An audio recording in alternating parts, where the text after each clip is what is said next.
Hello, ఇవాళ మా ఇంట్లో బెండకాయ కర్రీ, టేస్టీ సింపుల్ బెండకాయ కర్రీ ఎలా చేసుకోవాలో చూపిస్తున్నాను. చూసేయండి, నచ్చితే లైక్ చేయండి. కావాల్సినవి బెండకాయలు కరికిలో తీసుకొని శుభ్రంగా కడిగి వాష్ చేసేసాను. జీలకర్ర, ఉల్లిపాయ, వెల్లుల్లి, పల్లీలు, వీటితో నేను సింపుల్గా బెండకాయ ఫ్రై చేసి చూపిస్తాను. చూడండి ఫ్రెండ్స్, కళాయి పెట్టి ఆయిల్ పోసేసాను. ఇప్పుడు దీంట్లో పోపు దినుసులు వేసుకుంటున్నాను.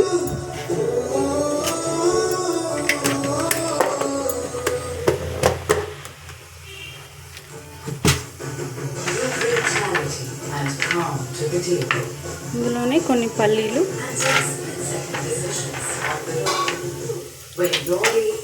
పల్లీలు వేసుకుంటే మధ్యలో నోటికి తగిలితే టేస్ట్ సూపర్ వస్తుంది ఫ్రెండ్స్, బాగుంటుంది. ఒకసారి మీరు ట్రై చేయండి. పల్లీలు వేగినా కొంచెం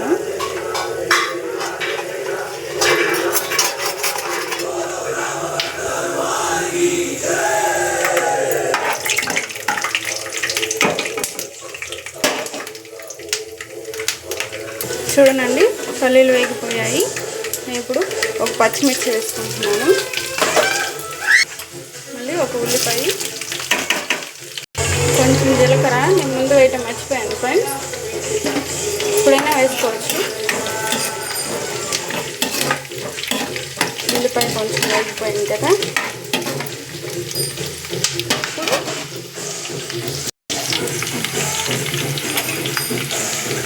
వేస్తున్నాను. బెండకాయలు వేసేస్తున్నాను.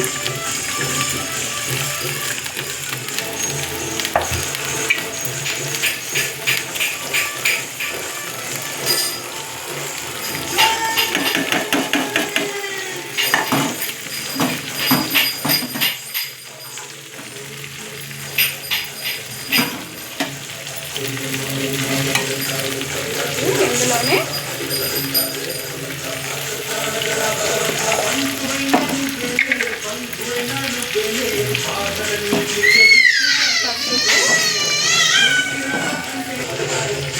ఉప్పు ఫ్రెండ్స్, తగినంత ఉప్పు వేసుకోండి. ఇప్పుడు మొత్తం మిక్స్ చేసుకుంటాం.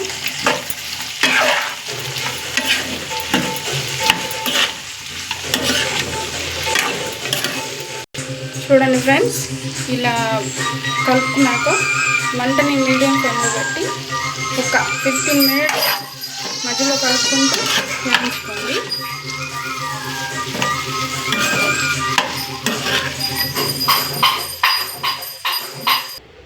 చూడండి ఫ్రెండ్స్, కొంచెం కారం, నిన్నాకు చూపించిన చిన్నులపాయలు ఇందులో వేసేసుకుంటున్నాను. కొంచెం జీలకర్ర వేసేసి మూత పెట్టేసి ఇది మిక్సీ పట్టేద్దాం ఫ్రెండ్స్. ఇప్పుడు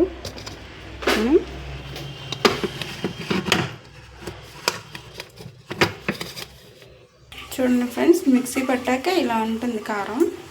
ఈ కారం ఏ కర్రీలోకైనా వేసుకోవచ్చు, టేస్ట్ సూపర్ ఉంటుంది. వేడి అన్నంలో కూడా తినొచ్చు ఫ్రెండ్స్. కారం వేసుకొని కొంచెం నెయ్యి వేసుకొని కారాన్ని 10 రోజుల వరకు స్టోర్ చేసుకోవచ్చు. ఈ కారం కర్రీస్లో టేస్ట్ సూపర్ ఉంటుంది ఫ్రెండ్స్, ఒకసారి ట్రై చేయండి మీరు కూడా. చూడండి, ఇలా వేగిపోయింది 15 నిమిషాలకి.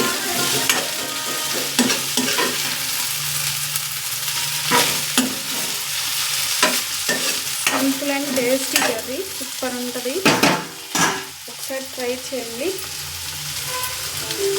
కారం వేసేసుకుందాం, మనం పట్టిన కారం.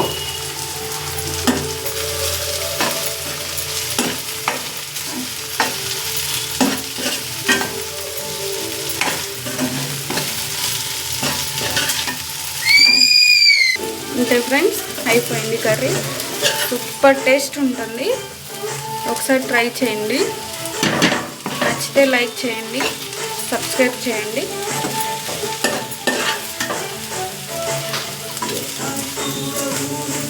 Bye friends.